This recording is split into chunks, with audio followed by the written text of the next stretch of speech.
Welcome to our live session, Introduction to our Fluent Design System. Okay. Thank you. I'm guessing most of you caught the keynote this morning and you heard Joe introduce the Fluent Design System. He spent a little bit of time giving some top-level ideas, and we have about 60 minutes, an hour together to get into the details. Before we get started, I'll introduce myself first, and then I'll pass it over to Paul. My name is Bojana Ostojic. I am one of the design directors in the Windows organization. I've been with Microsoft for some time, over 18 years. I worked in MSN some long time ago, worked in Windows OS and Shell, spent some time in entertainment with Media Center and Connected TV. I also worked in Office labs and communications. And most recently, I spent some time working in holographic space on HoloLens and shipped it last year, actually, at this event, our version 1.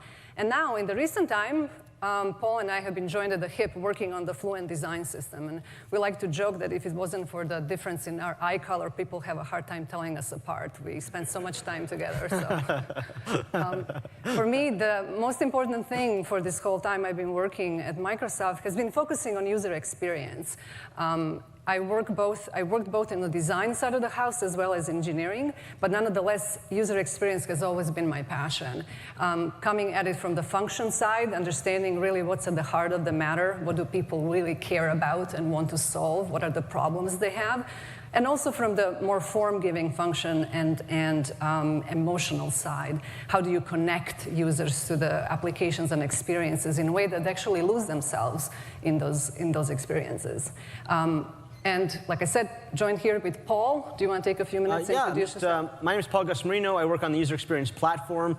I've also been at Microsoft for 15 years and spent the first half of my career working on the user experience of the shell and Windows itself, hitting my head up against the platform, wanting to do more and not being able to do all the great stuff we wanted to do. And so spent the second half of my career working on the platform with an awesome group of people trying to create things like the Fluent Design System. And so really excited to get to share with you all today.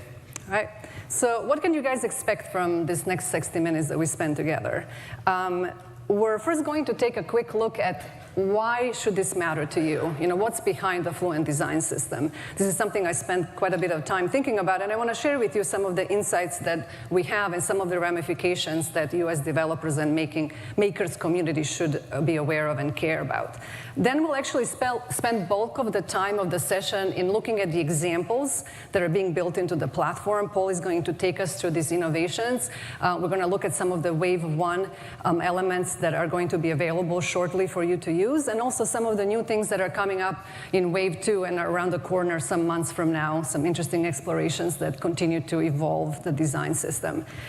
We will also spend a little bit of time looking at how the investments around documentation and tools are kind of completing this comprehensive design system. And finally, before we part, we want to talk a little bit about where you go from here, both in the course of this event today and tomorrow, what other sessions are worthwhile checking out, and also what happens after the event. Okay, so that's our 60 minutes together, and we'll start off, like I said, with the why behind the work of the Fluent Design System. So why is this evolution necessary at this point in time? You know, why is it important? Why is it happening now? And then probably even more importantly, in the context of today, why is it of importance to you, the developer community? You know, what's in it for you? Why should you care? So let's step just a bit back. The world is changing in many ways, but of relevance for us today, let's talk about how the computing world is changing today. There are two forces that are interesting that we should take a look at. One has to do with the fourth technological revolution, if you will, so-called the era of ubiquitous computing, the expansion of the playground upon which we play and live and work and create. And then the other interesting force is this idea of creativity being revisited. Our imagination is taking off. Actually, the very playground that's expanding, it's motivating and inspiring us to think of new scenarios that we really hadn't thought of before. And these two really work nicely in concert together. They push and pull on each other, informing each other, and coming up with new opportunities. So with that in mind, what does it mean to build applications and experiences that people will love and want to use applications and experiences that will unlock creativity for both you as makers and builders of applications, but also for the end user who will then use those applications to curate creations of their own. So let's start with this era of ubiquitous computing. I don't know if you guys know, but this term was coined some time ago, about 30 years ago, by a former CTO of Xerox, Mark Weiser, who even back then foresaw that we would come to this point in time where such saturation of technology and availability of devices, all of them being interconnected, it's all around us, effectively receding into the background of our lives and putting the human at the center and this technology in the service of that human. And we definitely are witnessing this change around us with the saturation of technology. I would say we're still in chapter 0. We're still uncomfortable. It's kind of a nascent time. And here are a couple of things to kind of consider in that the new era of ubiquitous computing.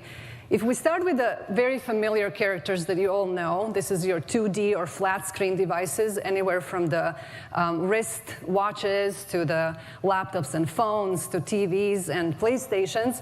We're seeing proliferation of devices even within that 2D space. We're seeing more small form factors as well as large form factors show up. But beyond that, we're seeing also on the 3D side, no screens, or if you will, we're reimagining the screens. So between HoloLens and the immersive devices, we're having either real environments around us be the screens or virtual environments be the screens. On the other side of the spectrum, there is also this 0D idea where there is no screens. We have headless devices. We have sensors that are either embedded in environments or objects or devices themselves. So here you have a playground that's expanded. These are the variety of devices that people get to use and we get to build applications for. Alongside these devices are also inputs that are important to pay attention to. Here are some of the familiar ones between mouse and keyboard and touch. But also now we're seeing proliferation of voice across the full spectrum. Voice is actually a unique type that can lend itself to 0D, 2D, and 3D. That's its strength. And in addition to voice, there's also a renaissance of the pen. You saw Joe speak this morning a little bit about the use of ink and importance of that to Windows.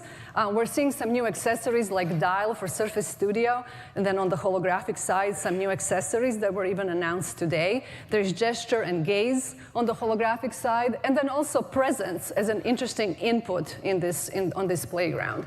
Alongside these inputs are also analogous outputs. So you can imagine that beyond just the visual screen feedback that we're used to, we're now seeing sound as an output, haptics, light, environments themselves. So here you have it. This is like our new playground upon which we get to play. This is what users live with. So it's no longer this one single device that we get to be focused on, like the question of what's your primary device you're building for. That's been retired. This is the new context. And you can imagine what kind of opportunities this opens up as well as challenges. One of the ideas I was recently thinking about, because I spent time in holographic, we need to reimagine the idea of a button in the holographic space. So think of the affordances and the context and the intent and the interaction that is informing even something as simple as a button across the full spectrum of devices and inputs. Okay, so you can certainly appreciate the complexity of that playground. In addition to it being complex and as interesting as it is, there is ways in which we actually use these devices that is changing as well. So we're seeing concurrent, continuous, and interchangeable use, which is to say, we often switch back and forth between devices. You saw some of this morning. Lorraine did a great job with the story remix showing how you move between the laptop and a phone. You start your task in one place, you end it in the other. Sometimes we actually shift back and forth really quickly in kind of a concurrent and interchangeable ways. And Microsoft Graph is an interesting logic and data supportive technology, but we have to think about it from the UX perspective as well and ensure that interactions and inputs are also something that we have rationalized. In addition to all that, we also have a multi-user situation where the complexity only grows that much more. And this is something that we can see both happening in work and school and in play. So the playground is expanding. We have to ensure our platform supports it and is providing capabilities and does the heavy lifting for you. So in addition to that, now let's take a look at what's happening with this creativity as it's being redefined. We've heard it a little bit in the Satya's keynote, and Terry also spoke about it. The importance of creativity really is one way to think about it. It's kind of like a new productivity, but it's elevated in a sense that it brings expression and meaning to what we do on a daily basis. We have this need to create, actually, Terry mentioned this morning. It's just one of these very fundamental human needs that we uniquely have. So the user expectations alongside of that are also growing and informing the types of applications and experiences that I would like to see with these technological advancements. So let's take a look at a couple of notions on this side. Democratization of creativity. The term really is suggesting that you don't really have to go to a creative school to be creative anymore. Here's an example of a Snapchat. This is a couple of Snapchats from my niece, Anya, back in my home country of Croatia. What's interesting about this is that in 19 years that I've known her, this is a crazy data point, we have never spoken on the phone. I mean, it's kind of like, it sounds weird, but it's not because we don't like each other. She sends me these probably 20 or 30 times a day. She doesn't scribe or she doesn't talk in her communication. She mostly relies on visuals and stories to communicate what she wants to communicate, either with her family or her friends. And then, in addition to that, there is this user-generated content idea that's popping left and right, and even I have succumbed to it. I created my own Bitmoji, and I have to admit, this is something I use way more than I'd like to throughout the day with my friends and coworkers, and certainly I get them back just the same. So this is one part of the imagination taken off, but let's take it further too. Rich immersive apps is what people want. This has been reserved for gaming space, and now we're seeing it more and more move into the creativity and productivity beyond gaming. Whether it's playful expressions, is it data visualization, is it the management of calendar, organization of your desktop? In all of those cases, people really want to have rich and immersive experiences. And beyond that, they also want to have sensory experiences where they fully feel like they're part of the experience and they're fully participating. Again, across work and play and school. So these two forces, on one side we have playground expanding, opening up opportunities. We have imagination taking off in creating new experiences. So to follow suit, we need to think of what kind of a design system do we need to meet the needs of that kind of a world. So today we're sharing with you the very first step in this journey, in our Fluent journey. And we're going from flat design language that you guys will remember for the last 10 years, moving into the immersive multidimensional one. We're going from small screen and touch to now appreciate the full range of devices and input types. And we're moving beyond just consumption and communication into also creativity and curation. So let me kick it off.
Yeah, you saw that this morning, so I thought I'd offer it one more time.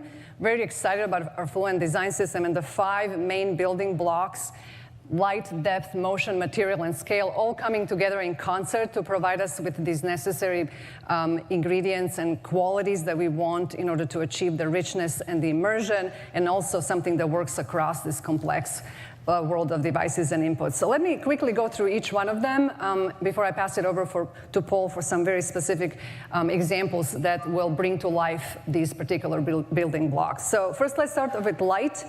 You've seen it this morning. On the function side, even just within the holographic space, is something that helps us orient, as basic as that. Reflecting your gaze back is something that light can help us with.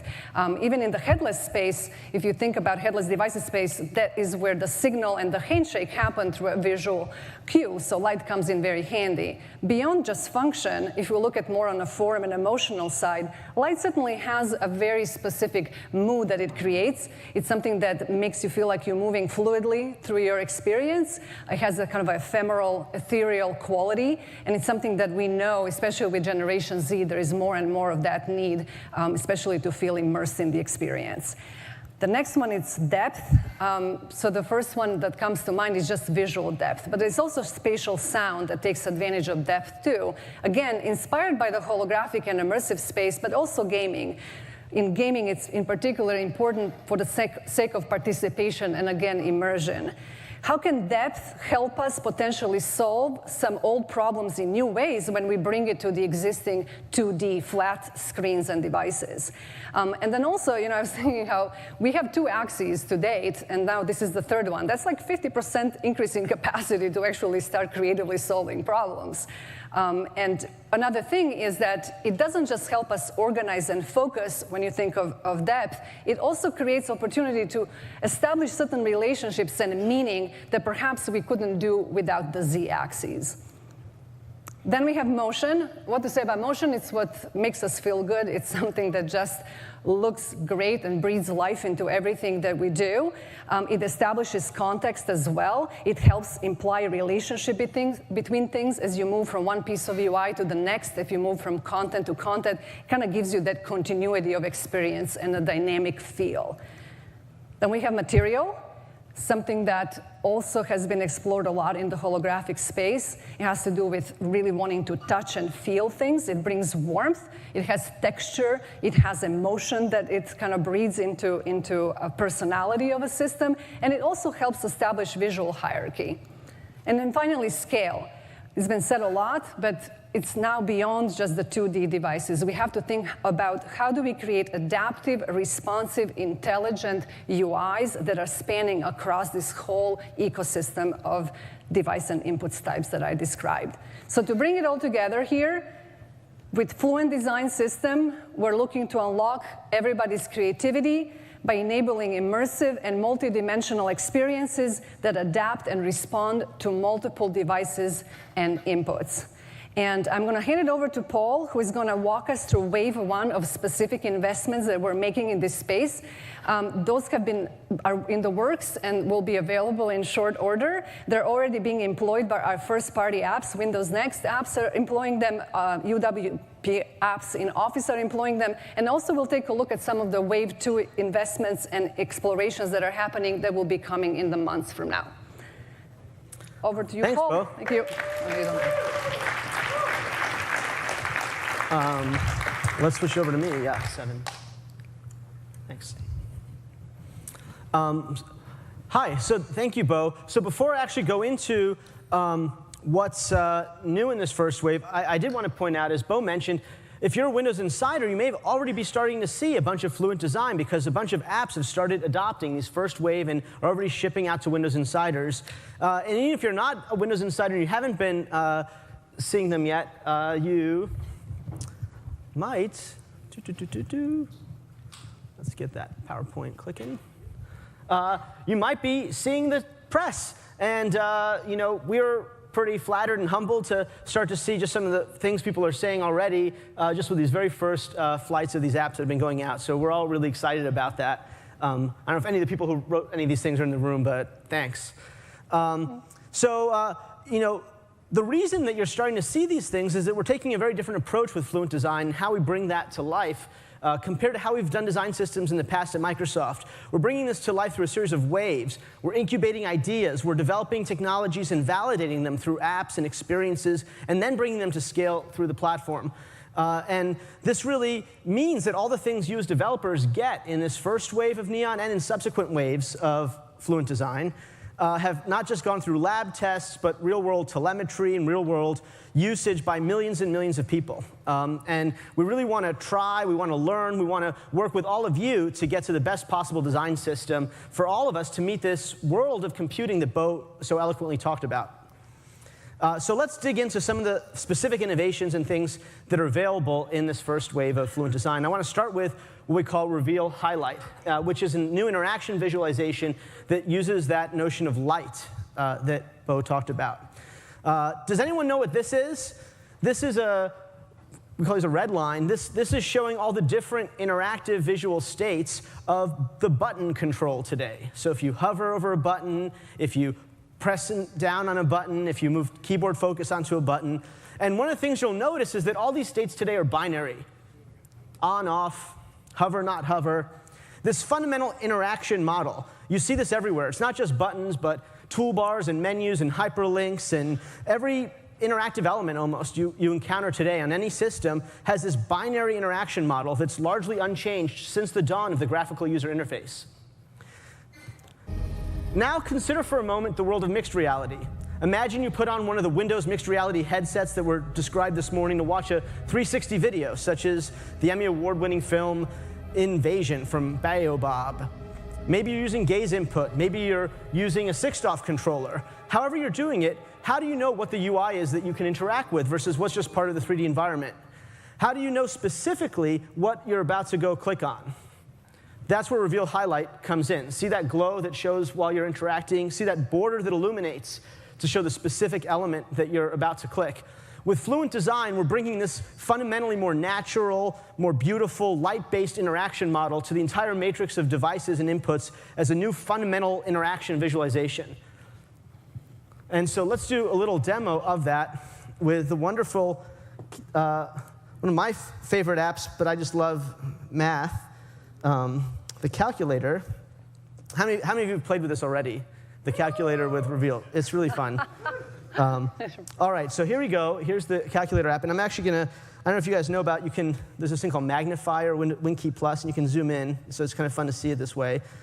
And I'm just gonna move my mouse here. Now see how, as I move my mouse around, there's kind of the borders of like, here I'm on 8, but you see how the borders of 9, 5, and 6 are kind of lighting up a little bit? There's this kind of illumination that emanates around. So there's a very clear interaction of the thing you're about to go click. Like it's very clear I'm about to go click on 9, but as I'm moving close to other buttons and things, just the borders reveal themselves. And here these are very clear borders that are revealing themselves, but if I move up, there's also sometimes buttons and UIs that are not so clear. So like the M keys are a little bit more hidden there, but as you approach them, you kind of start to see that as it comes up. And so that's really what Reveal Highlight is about. It's about revealing hidden borders and UI elements and using light as an interaction method to help people discover how to use a UI and just enjoy using it better. It's not just about hover, but it also has a visualization with you click. So I'm going to click with the mouse, and you'll see there's kind of a little light pulse that emanates. That's true with touch as well.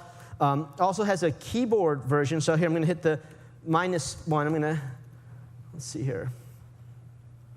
There we go. I'm going to hit, whoops, plus. And so you kind of see there's kind of illumination that happens when you do that. It's also really great with pen. The hardware team makes these beautiful devices like the Surface Studio here and these great pens.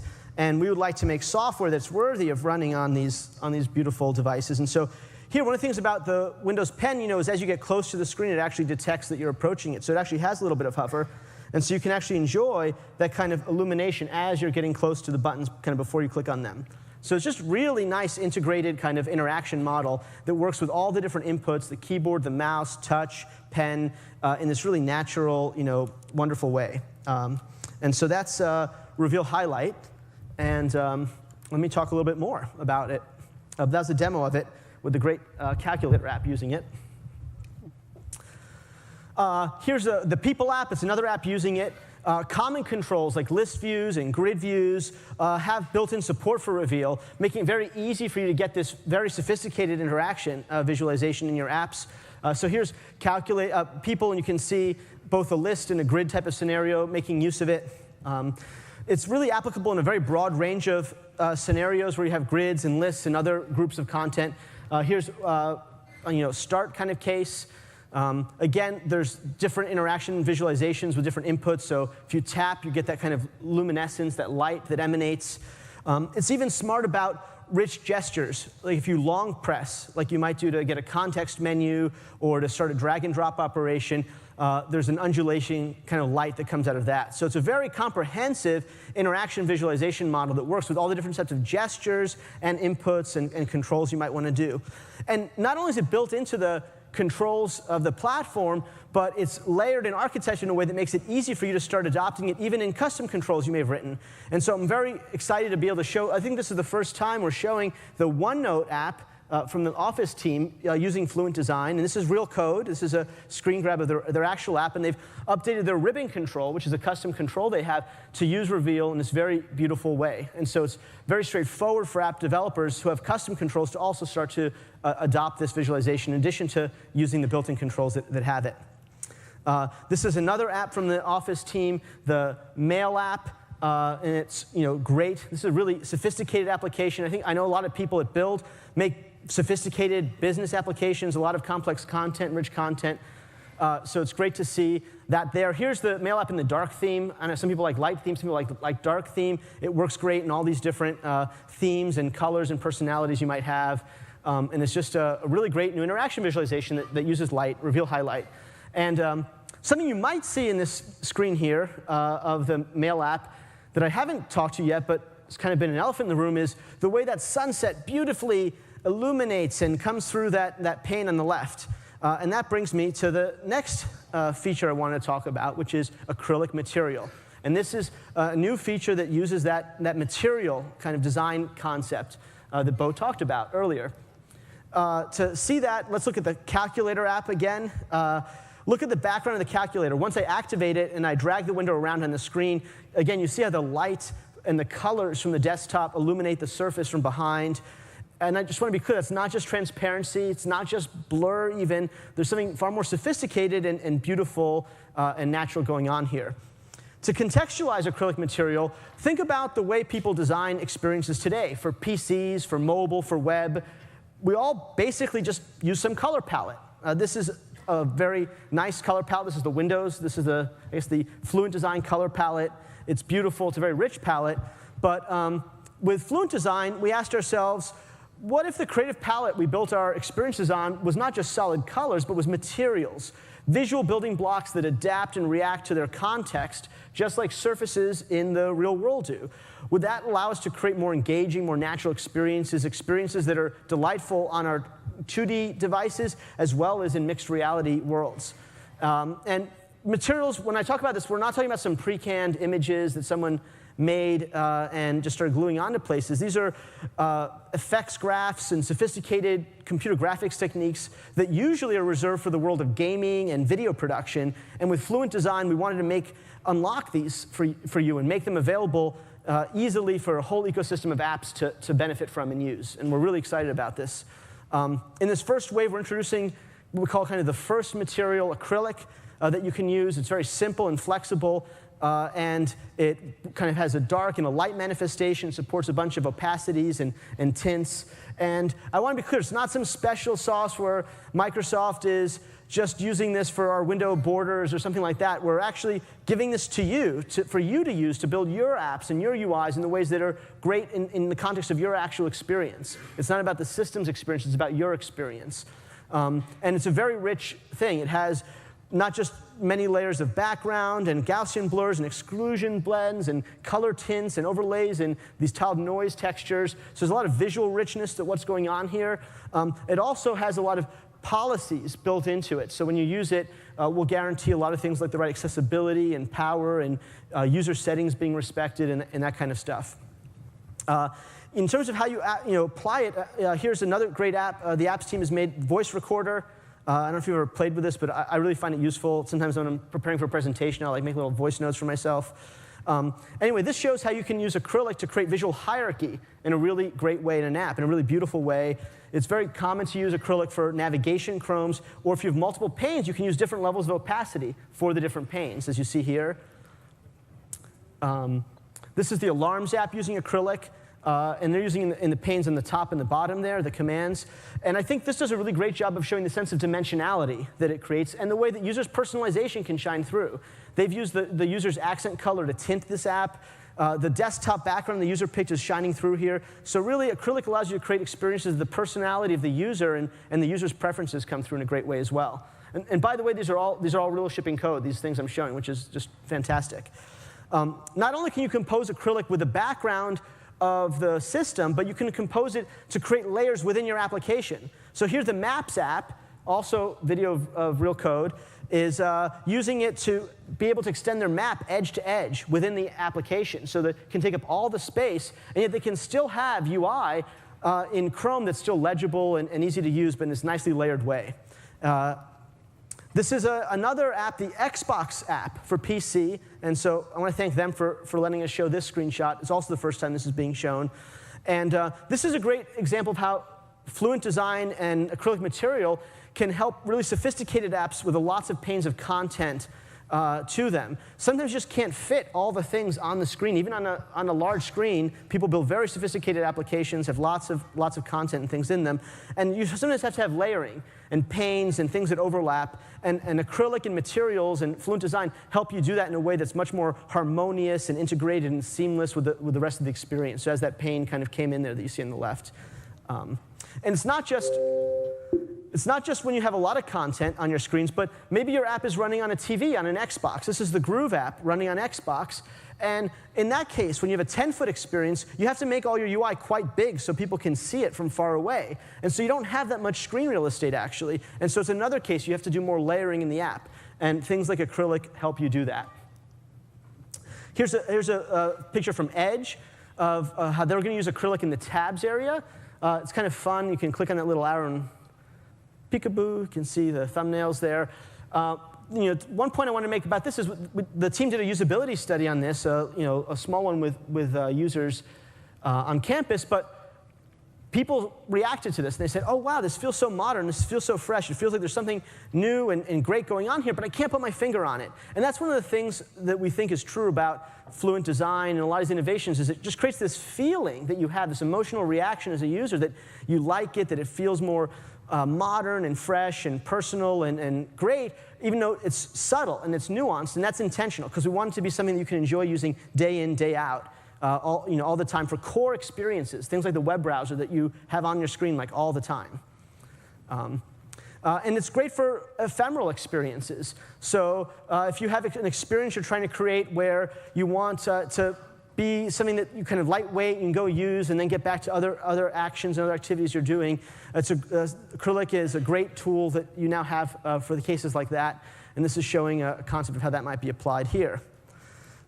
You'll find that all the common controls are updated to make use of and work on acrylic in the right way. We spend a lot of time paying attention to things like legibility and contrast ratios to make sure that if you just follow the guidelines and use it in a natural way, you'll have a really great experience for customers of your apps. And all these policies are built into it that I mentioned. So here's the calendar app, also using Fluent design in acrylic. We're really excited about it. And here's just running in a windowed state, and so that acrylic is on the left pane there is showing up. But let's say you're in tablet mode, or you're running the app in some case where there's nothing that makes sense to blend with in terms of the background. Then acrylic will automatically adapt to that as a material, to that context. It'll solidify. You still have this kind of subtle noise layer and kind of feeling to it, so it's not just like a boring gray, but it adapts in a wonderful way. Also, for power, or if you're running over RDP sessions, or a bunch of cases where maybe it's just not the right user experience trade-off to have something that might be a little bit more GPU intensive, like acrylic going on, it'll automatically also adapt. So all this is kind of built into the policies. And the best way to take advantage of it all is, of course, using controls. I'll talk about the control sample gallery later, but this is showing the navigation pane, navigation view. It's one of the new controls that we're shipping that really highlights both acrylic and reveal in a really wonderful way, and you should really consider using that to have a great, consistent navigation experience that shows off Fluent design and takes advantage of it. I also like the fun little spring-like physical kind of motion. So as you navigate, you might see this little blue line kind of, here I'm gonna wait for it to happen again, because I love this. I call it the rubber band. I don't know what we should call it, but And it also gives you that, which brings me to the next topic, which is all about motion and connected animations, which is another feature of Fluent Design, this first wave. When we think about how you navigate today using apps and experiences in general on all devices, it really still feels like it did in the 90s with websites. It's hard breaks every time you go from screen to screen to screen. So if on this app here, imagine I clicked on that Magic Lessons icon in the upper right, and just kind of went into it. That's how it feels today in apps when you navigate around in websites. Now imagine with connected animations, you get an experience like this. It's very literally fluent, dare I say it. You have that continuity as it's almost cinematic. I'm going to try and play that again. Let's see. Here, I'm going to go to my computer, and I'm going to actually scrub it in slow motion for you, because I think it's worth enjoying that way. All right, let's see if I can see it here. So let's just see all that's going on while we do that.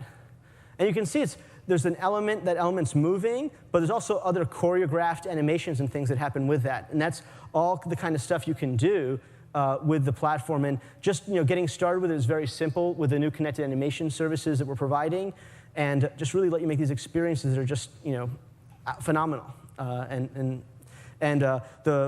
The apps team is making great use of this in their app. Here's the Photos app they're shown today. And so it was very, you saw how it brought you into that experience. When you clicked on the photo, it did that connected animation. What I think is really cool about it is I'm going to continue clicking on in the app, and maybe I can go do something with this photo. And then when I go back to the main view, it also does a connected animation backwards. So they both work forwards and backwards. And I think that's terrific because it recontextualizes you.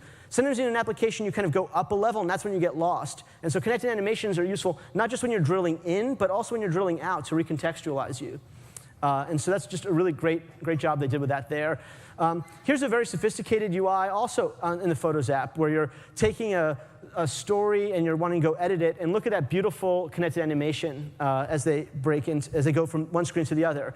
I think actually the more sophisticated your UIs are and the more complex they are, the more they benefit from having this kind of detail and attention paid to them. That's why we're investing so much in helping you do that.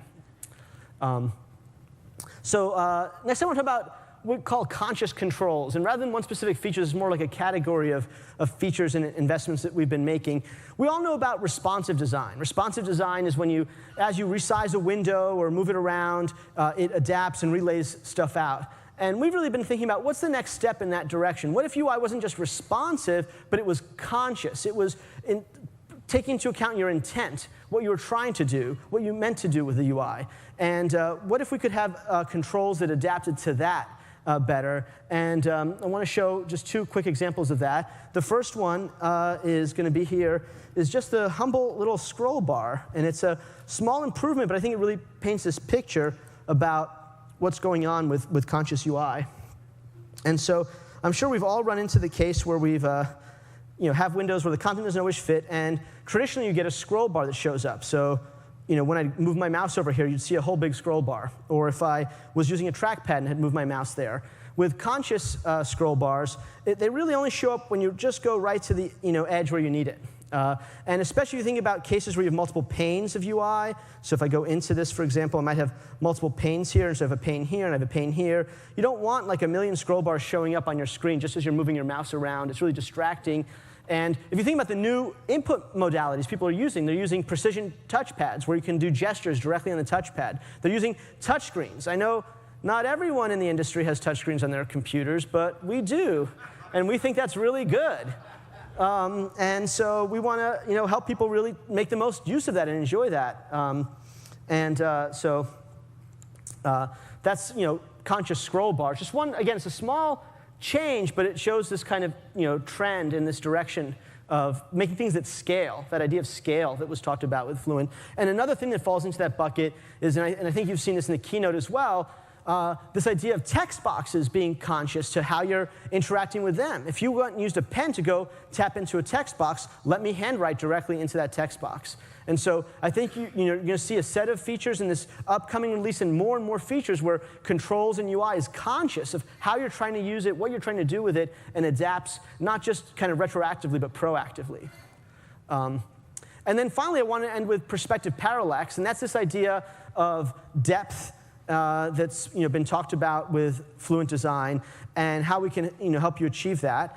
And if you think about different levels of depth in the real world, things that are farther away from you kind of move slower, and things that are closer to you move faster from your point of view. And if you can create UIs that have that sense of depth to them with techniques like parallax, it's more engaging. It draws someone into the experience more. They feel like more natural. They feel like they're really immersed in it. And so this is a simple kind of example of how parallax could be used that I think people have thought of. But I want to show a really cool additional usage of it. This is the Groove app. Has a really cool new feature where you can tell it the artists that you like, and then it'll make recommendations for you. It's an awesome new feature. And they're making great use of parallax in this experience. So after they've rated these items, see as they scroll, it's not just very giant things parallaxing, but actually each individual little image there is parallaxing. So if you look at the hearts relative to the content behind there, it's a very subtle and beautiful effect that they're making use of this technology to do.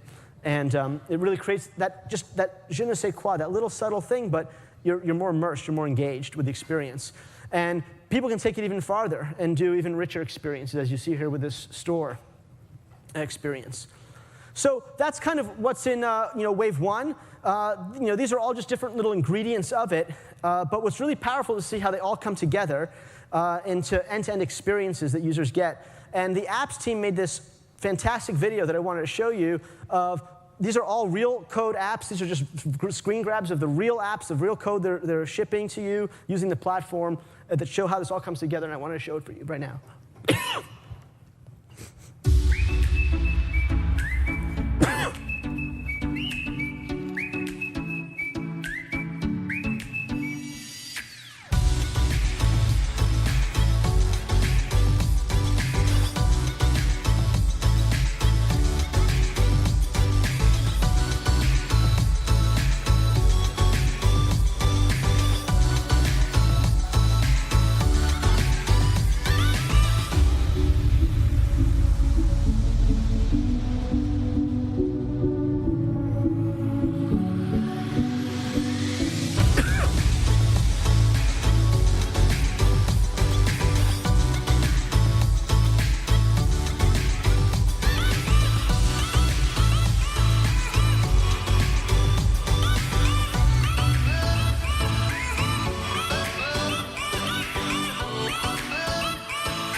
Yeah,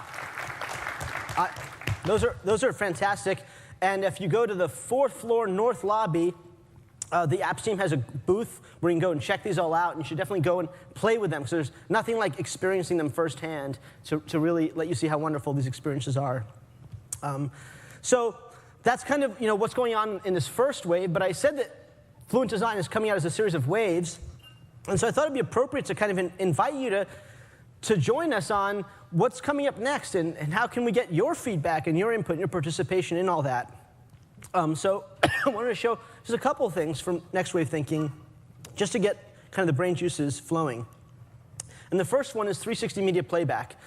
And something else we think about depth is film and 360 video, and what we're working through is how can we have an experience that's common for you. There's great support already for 360 video, and if you use the Movies and TV app, you can go check those out directly. But what about as a platform? What about as a design system for everyone? So we've been working through an experience where you might be able to click on a standard media player and go and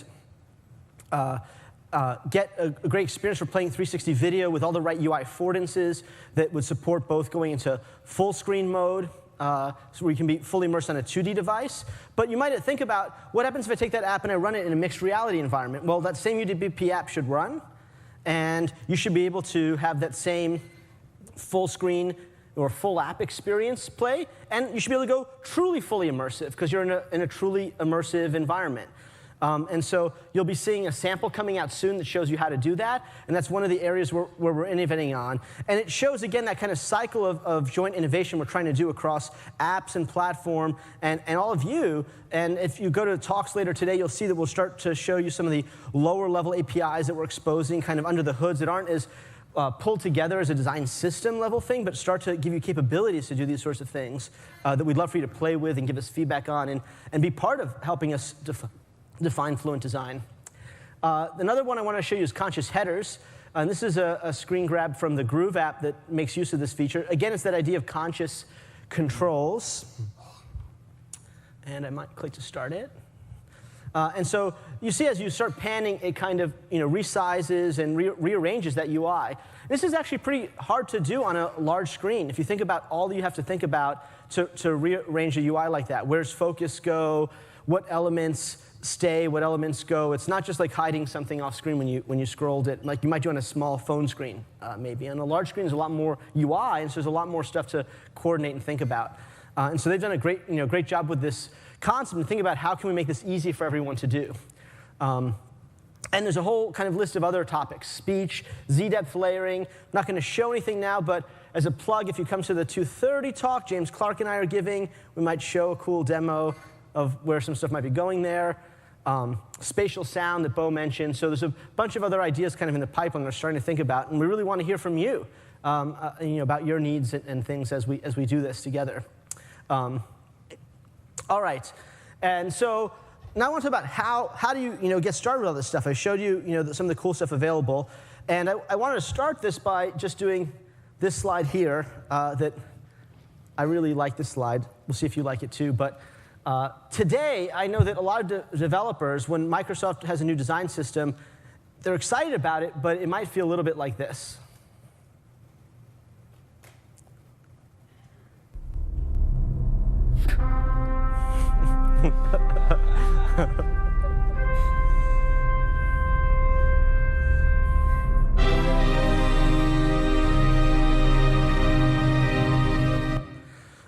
Sorry, I had to cut it off before the drum beats. But it's awe-inspiring, it's beautiful, but it can be a little daunting. How do I get started? What do I do to start having this awesome kind of experience and start to be able to leverage this for me and my customers? And so we've really been thinking about, as we take each step with the design system, how can we have the right platform, the right guidelines, the right tools, the right samples, the right community to help you and help all of us together get there and create this amazing ecosystem, this amazing design system.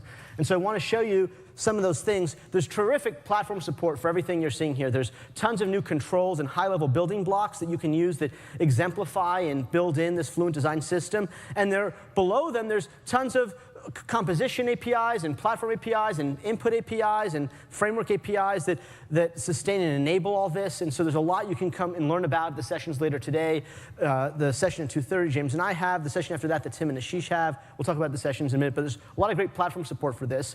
There's also terrific new guidelines. And so just this morning, we launched a whole new site, a whole new dev portal site with the design guidelines. And I wanted to show it to you because we're very excited about it. And the team's been working really hard to bring this to you. And so here it is. And you can see, you can kind of, there's a header where you can kind of learn about all the different topics that we've been talking about today: parallax, reveal, acrylic, animation, so forth. And when you go into the articles, they're fantastic. They have design guidelines. We brought together design guidelines and dev guidelines in a really comprehensive way. In the past, I think we've had separate, everyone's had separate design guidelines, separate dev guidelines, and it's hard to connect the dots. And so here you'll see our articles are filled with imagery and guidance and tips and tricks, and also go into the code of how to do those things. They, detailed things like usability and adaptability, but here's the resources you can use, and here's, how easy. It's just like applying a color. Super easy to apply acrylic to things, and samples and so forth. And so you'll see just all these rich articles that you can take advantage of.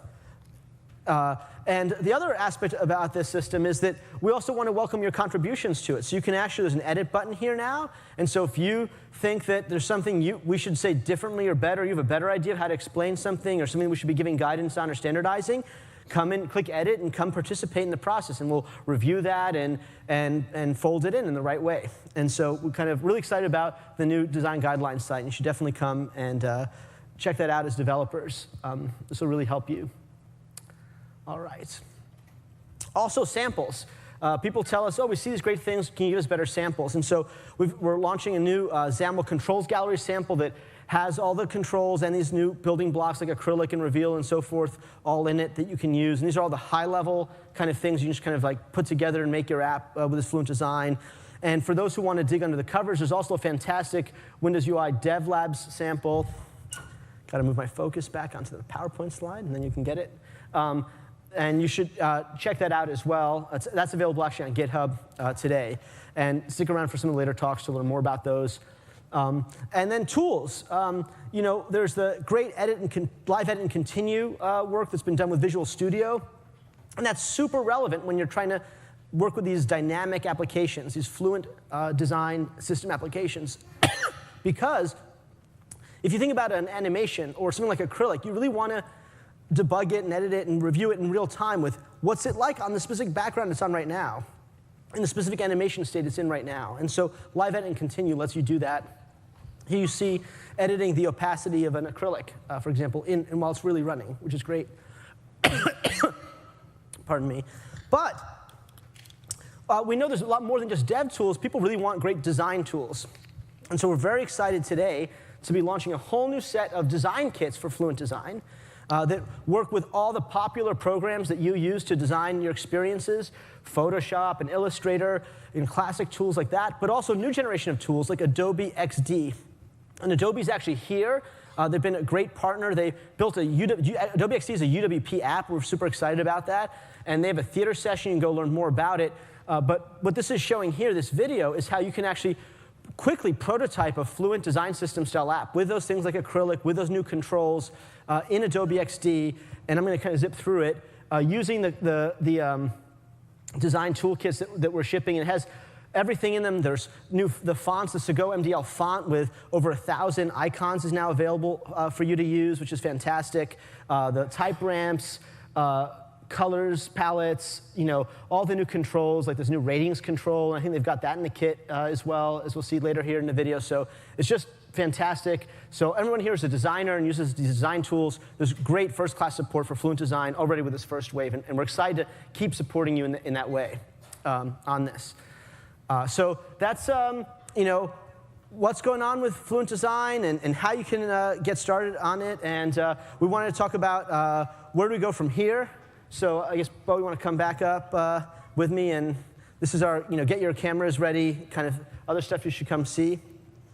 Right. There's some more live sessions. So right after this one, there's James Clark and I are going to show the code. I didn't show any code this session, so the next session is all coding. We're building a real app together, and you should come check that out. After that, Ashish and Tim are going to go through what's new in XAML and composition and give a really full overview of all the things that's going on there that's awesome and go to the next level of depth on things. After that, today, there's a Windows Ink session that David Abzarian and Shah are giving that'll talk all about this new ink work and the new pen model and the writing into text boxes stuff. And then tomorrow morning, there's Explore Next Generation of Innovation UI in the visual layer, which gets into the next level of depth of cool things like materials and how can you maybe even edit and customize your own materials and cool stuff like that. So you should definitely check out those sessions. Yeah. And also some of the mini theater sessions, you guys can read these, but come see the work that the apps team has done. We've demoed a little bit of it today, but come and check that out during the mini theater.